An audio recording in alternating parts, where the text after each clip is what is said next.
She didn't think she was choosing against love. She thought she was choosing herself. Choosing freedom. Choosing independence. Choosing a life without compromise, without restraint, without needing anyone. And for a while it felt powerful. Before we go deeper, hit subscribe and like the video. This is DepthRealm, where we expose the patterns people don't want to face. Freedom felt intoxicating at first. No obligations. No explanations. No one to answer to. No one whose needs could limit her choices. She could leave whenever she wanted. She could choose whenever she wanted. She could redefine herself as often as she wanted. And the world applauded her for it. She was told that love could wait. That attachment was optional. That dependence was weakness. That the strongest woman is the one who needs no one. So when love appeared, real love, stable love, inconvenient love, she hesitated. Not because it wasn't good, but because it asked for something freedom never did: commitment. Commitment requires sacrifice. It requires consistency. It requires choosing the same person when novelty fades. It requires letting go of options. And options had become her identity. So she reframed the decision. She didn't reject love, she outgrew it. She didn't walk away. She evolved. She didn't choose solitude. She protected her peace. And at first, nothing went wrong. She still had attention. She still had desire. She still had choice. Men were still interested. The world still felt open. That's the trick freedom plays early on. It delays the consequences. Because freedom doesn't punish immediately. It waits. As time passed, the shape of her freedom changed. It became quieter, less celebratory, more routine. The choices were still hers, but fewer people cared what she chose. The messages slowed. The invitations thinned. The validation became less spontaneous. And slowly, almost imperceptibly, freedom stopped feeling expansive and started feeling empty.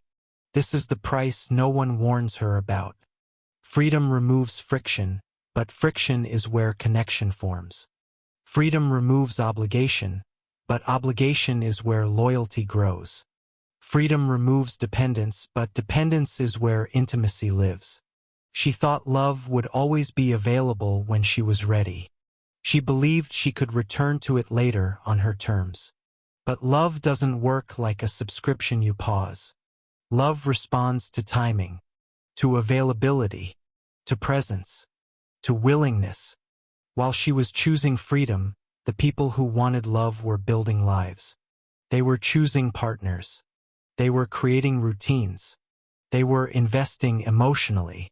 And they didn't wait forever. Because here's the truth she didn't see coming. Stability selects early. Stable people don't linger in uncertainty. They don't orbit indecision. They don't compete with endless options. They choose and then they move forward. So when she finally looked back toward love, the landscape had changed. The men who once offered commitment were no longer available. The men who remained were less invested, more guarded, or just passing time. And suddenly, freedom felt different. Felt like standing still while the world moved on. She told herself she was still happy, still independent, still fulfilled. But there was a quiet hunger she couldn't ignore anymore. Not for excitement, not for novelty, but for depth. For someone to know her beyond the surface. For someone to stay when things became ordinary. For someone to choose her without needing to be convinced.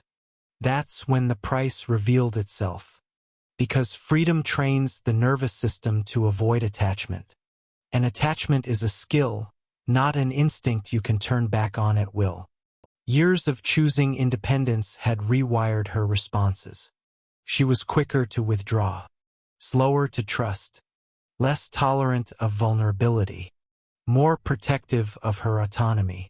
So even when love appeared again, she didn't recognize it. Felt heavy, demanding, restrictive. Freedom had made her allergic to closeness. And the cruel irony is this: the very habits that protected her from loss now prevented her from connection. She wanted love, but only if it didn't cost her freedom. She wanted intimacy, but only if it didn't require surrender. She wanted partnership, but only if she could leave without consequence. But love cannot exist under those terms. Love requires risk. Freedom avoids it. This is the psychological bill she never expected. Freedom doesn't teach you how to stay. It teaches you how to leave. So when conflict appeared, she disengaged. When vulnerability was required, she deflected. When compromise was necessary, she resisted. And the men who were capable of loving deeply felt it. They sensed the distance, the hesitation, the contingency. No one wants to build a life with someone who is half prepared to exit. So they pulled back. Not dramatically, not angrily, quietly. And quiet rejection hurts the most, because there's no one to blame. This is where resentment starts. She begins to tell herself that men changed, that dating is broken, that commitment is rare. But the deeper truth is harder to face. She didn't lose love because she chose freedom. She lost love because she chose freedom for too long. Freedom is meant to be a phase, not a destination. It's meant to teach self-knowledge, not replace connection. But when freedom becomes identity, love becomes threat. And threats are avoided. The older she got, the more the price increased. Freedom in your 20s feels empowering. Freedom in your 40s feels isolating. Because youth buffers solitude with possibility. Age removes that buffer. What once felt like choice starts to feel like limitation. What once felt like autonomy starts to feel like exclusion. And this is where the panic creeps in. Not loud panic. Quiet panic. The kind that shows up at night. In moments of stillness. When distractions stop working. She realizes she can survive alone, but survival isn't fulfillment. She built a life that required no one. And now she lives in it. This is the price. Not punishment. Not karma. Consequence. Love requires continuity. Freedom disrupts it. Love requires repetition. Freedom resists it. Love requires choosing the same person again and again. Freedom glorifies endless choice. And endless choice erodes meaning. The women who escape this fate do something difficult. They stop worshiping freedom. They stop confusing independence with isolation. They stop treating attachment like weakness. They relearn how to stay. They accept that love costs something and decide it's worth paying. They soften where freedom taught them to harden. They open where freedom taught them to guard. They choose where freedom taught them to hesitate. The women who don't adapt keep paying the price. Not all at once, but slowly. Through loneliness disguised as peace. Through independence that feels hollow. Through options that don't lead anywhere. The final truth is simple and unforgiving. She didn't choose freedom over love once. She chose it repeatedly. And every choice trained her future. Freedom didn't betray her. It delivered exactly what it promises. A life without obligation. But love lives on the other side of obligation. And once you walk too far away from it, the road back isn't obvious. Because love doesn't wait for perfect timing. It responds to presence.